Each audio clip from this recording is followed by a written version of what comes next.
Ahoj, vítám tě u dalšího, posledního 6.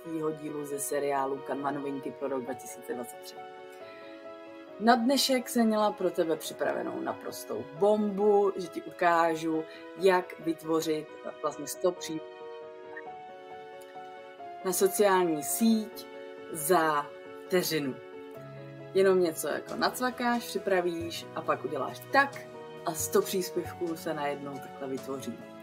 Tohle Canva umí, přidala to letos do novinek pro 2023 a já jsem vám to chtěla v tomhle videu ukázat.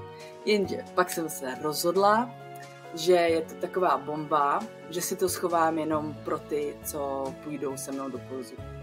Takže jestli tě zajímá tahle novinka a spousta dalšího, zvu tě do svého kurzu, který startuje v září.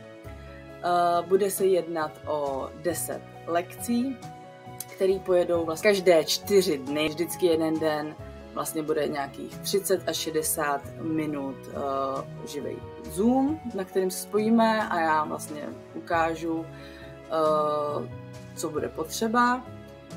Další den vlastně máš na splnění úkolů, třetí den já opravuju úkoly a 4. den je zase lekce. Více informací máš tady v popisku videa. Tak jo, doufám, že se v září spolu uvidíme, jestli tě zajímá vlastně, co všechno Canva nabízí. A mám pro tebe spoustu zlepšováků, zrychlováků a když si zakoupíš kurz už teďka v tuhle chvíli, tak okamžitě ti poputujou 3 videa základy Canvy pro takový ty úplný začátečníky, který vůbec nevědí, co kam jak. Takže ti přijdou vlastně 3 videonávody, každý má skoro 20 minut.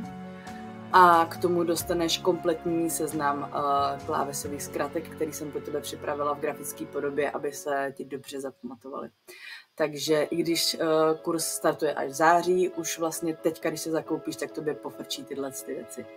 Tak jo, budu se na tebe těšit, že se třeba uvidíme a že ti budu moct naučit Canvu v takovém rychlokurzu. Vlastně probíhá to od začátku září, někdy do půlky října to vychází. Těch 10 lekcí každý 4 dny. Tak jo, měj se. Ahoj. There's a place I have found in the shade.